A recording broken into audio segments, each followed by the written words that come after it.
I have a rather small, crafty dollar store haul, Dollar Tree haul for you. And so let me just move this out of the way and then we'll go through it piece by piece.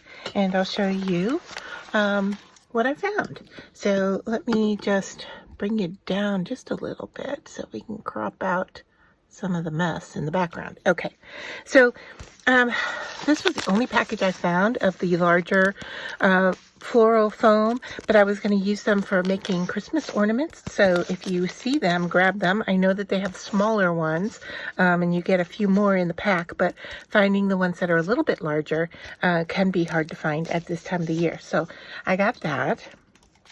I picked up one thing of glitter tulle, and I was going to use this for sewing and layering in some embroidery projects. So they do have this in different colors, and they do have it in Christmas colors. And as you can see, this one probably was packaged for 4th of July, but this was a kind of a white with glitter.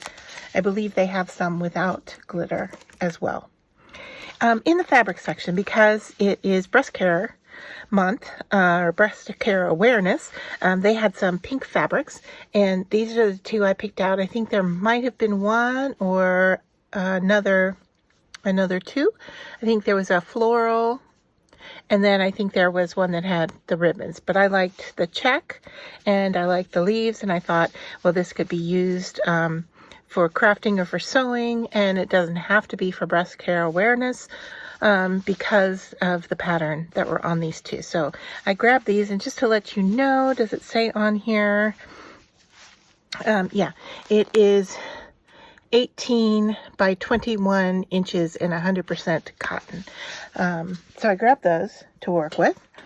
And then I saw this, and I was really drawn to the colors and the look of this. And this is a rub-on transfer, so I don't have a plan for it but I did like the colors, and I'll probably use it in junk journaling or something like that. So they do have a lot of different rub-on transfer images. This is one I just saw that I liked. I don't know if it's new or a repeat, but I did like the look of this, and I believe it's just one single sheet that's in there.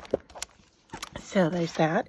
And then I grabbed some stamps. So this one I grabbed, and it has sentiments. Now these don't have names to them, so you kind of have to just look for the large image that's at the top, and then you know you've got that pack. But we've got may your day be filled with good things, thinking of you, wishing you well, so thankful for all you do, and a little note with the biggest thanks. Now, if there were anything here that you wanted to use word-wise that you don't want the whole stamp for, you can definitely go in there with a pair of scissors and cut. So if you just wanted good things, you could do that. For $1.25, if you get one or two of these stamps to work well for you, you know, that is a bonus. So this one has some nice textures to it, some open areas to color in or paint in. The leaf is always useful, so that one was nice. Now they had some new word stamps. There was a birthday one that I didn't get, but I did grab these other two. And so this one I'm going to call Thank You. You can see it has a bunch of different thanks on here, and versions of thanks. And then this one is a hello, but once again, a couple of different kinds of greetings on here. You know, a note to say, got welcome, love and hugs, well done, congrats, with love and hugs. This one has little dots in it, so I'm guessing maybe the stamp doesn't stamp. Maybe it leaves those little dots in there, I'm not sure. So you've got a variety of sizes here, from very small to, you know, quite large. A nice little hi there. So once again, $1.25. If you get a few things to work from this, it works out well. Now, I have heard that there's been some people that have been testing out the Dollar Tree stamps, and for the most part, they work well. Some with shading don't work quite as well as others, but that they are finding that different inks work better than others. And that was new to me. I was not aware of that. So you've got pigment inks and you've got dye inks. And I believe it is the dye ink that was giving them a better, crisper image. So don't hold me to that because I'm just trying to remember off the top of my head. But if you have both kinds of inks or even hybrid inks, you may want to give your stamp a try with some different kinds of ink and see if you get a different look. So then I grabbed these leaves in blue, and I was drawn to them for the color because I thought that they would go well with a pumpkin. If I wanted to decorate a pumpkin, this is the kind of almost complementary color, blues and oranges together. And so I really liked the look of this, and I thought, well, I'm going to grab that because I might have a plan or an idea to work with that. Then I finally found, I got a little cat here joining us. I finally found a glue gun pad. So let's take a look at this. It protects your work surface from dripping glue. Glue peels off, and you could also use it as a surface to work on. It's 7.5 by 10.4 inches. My store had it in blue and in pink, and it looks to be a rather thin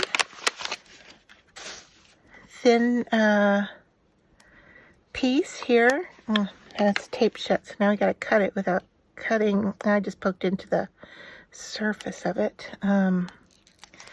Yeah, so you want to try to do this without damaging it.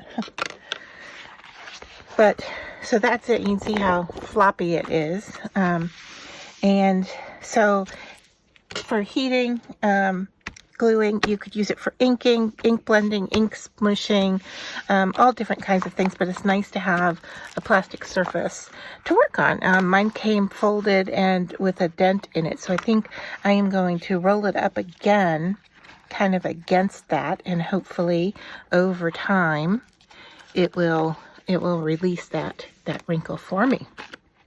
All right, and also this was new. This fusible interfacing. I grabbed 2 of them. It says it's heavyweight for jacket and waistbands. It's sewable, machine washable, non-woven, poly blend. You get 20 inches by a yard. So let's just take a look here at what this is. I grabbed 2 of them. But it is, I wasn't really quite sure how much you were going to get in here, but yeah, it looks like you're going to get quite a bit. I know I'm out of camera here because it's so large. So yeah, 20 inches by a yard. So that's a decent amount of fusible interfacing. And so I grabbed those. Don't have a plan for them, but thought they would be useful. I grabbed these. Now, you may wonder, what am I doing with hair clips in the craft room? But what I have seen other people do is when you have a tail on your yarn that you're using, of course I can't find one here now that I have this yarn in front of me. Let's see, I don't know where the end is for this, but anyway, once you've started your yarn and you're putting your project away or whatever, you can then take your clip, maybe you don't want to coordinate the color to it, but maybe take a contrasting color and clip that end to it, and then it won't unravel on you. And so I thought this was a great little tip for working with yarn, and I think it would work with ribbon as well. Looking here, I see an end to my ribbon. Let's just see what happens here if we go around. Of course, I grabbed another blue color. I guess you'd have to break the package away. Now, sometimes I put a pin in here to hold it together, but I think this would probably work just as well there to hold your ribbon in place. I kind of like the idea of a pin better because I don't have to break into the packaging. I just slip the pin in there. But I do like it for using with yarn. So I grabbed 2 sets of these, one for me, one for my daughters. So I will keep this in my craft room and use it with my yarn to hold it from traveling around. Then, now I use a photo album for storing my die cuts, and I can show you here. Let me grab it so you can see what I'm talking about here. Okay. So typically this is what I use, and then I put my and store my words that I've die cut out. I've also found that any kind of die cut fits in here well, and also tags. And since I do a Tag It Tuesday, I thought I'm going to grab a new photo album. This one is a hardbound. And with this picture frame in the front here, I can even insert something in here that, you know, has the words on it as to what's in here.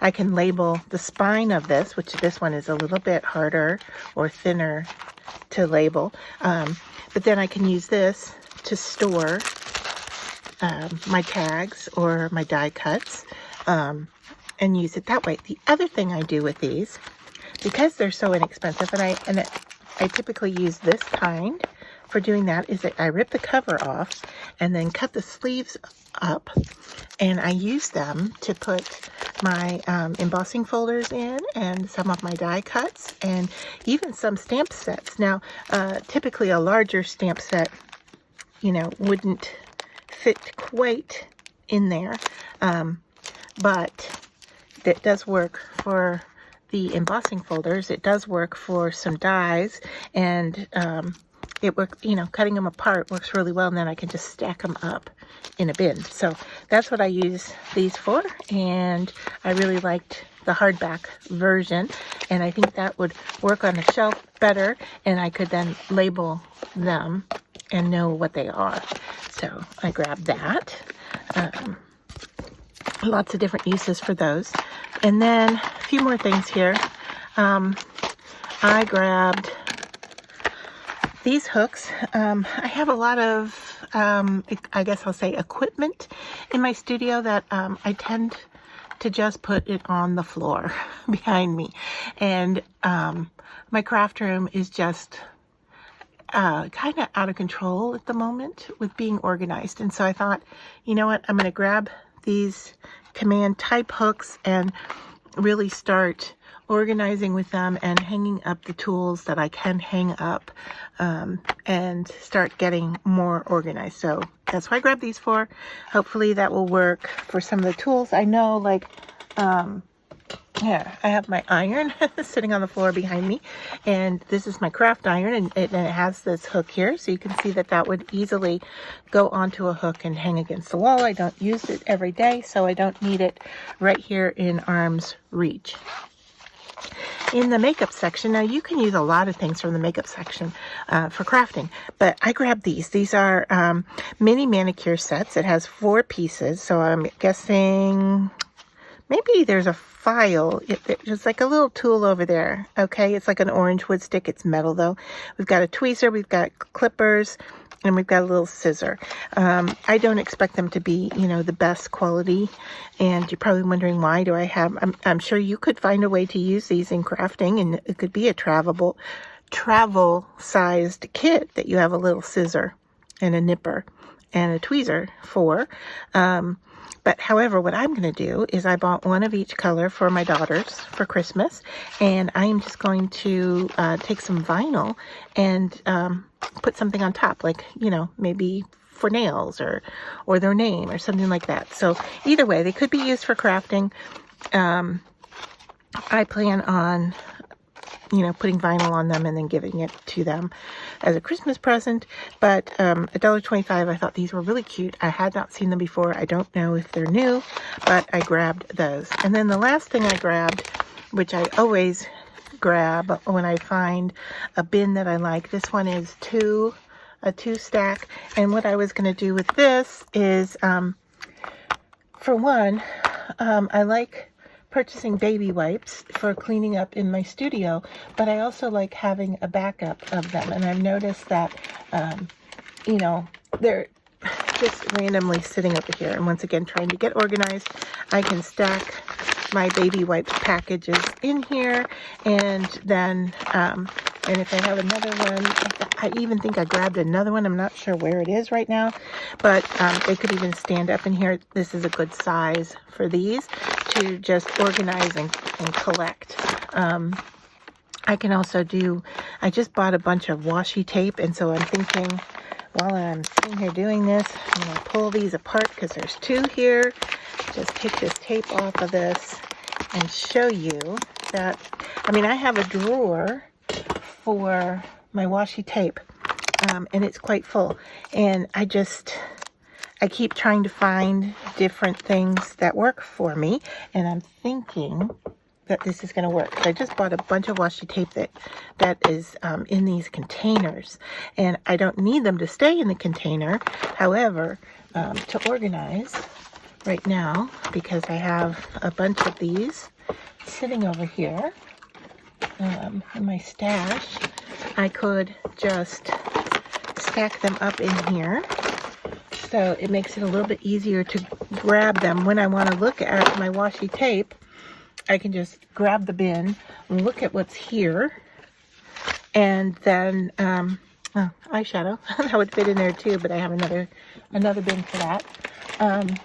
So yeah, I could, the washi tape that isn't fitting in the drawers right now, I can put all in here, and I'm just randomly grabbing stuff here. So yeah, that is working for that, and I think it would also work for loose washi tape, because you can see here ones that I use a lot, and keep in a little crochet basket like so. But the basket could fit in here, or just the individual washi tapes could fit in here. I also bought some recently that these are nail tapes, and so these are not from the Dollar Tree. None of this that I'm putting in here. Well, some of the washi tape might be, the individual rolls might be from the Dollar Tree, but everything else isn't. But the bin is, and I think that will work well. And then I can just stack it off to the side, and then when I want to look at my colors, I can pull this out, go through it easily. I do have washi tape, like I said, in the drawers as well, but this was extra that wasn't fitting in the drawers. So I think this will solve my problem for the time being. I think that's everything I got at my Dollar Tree for crafting.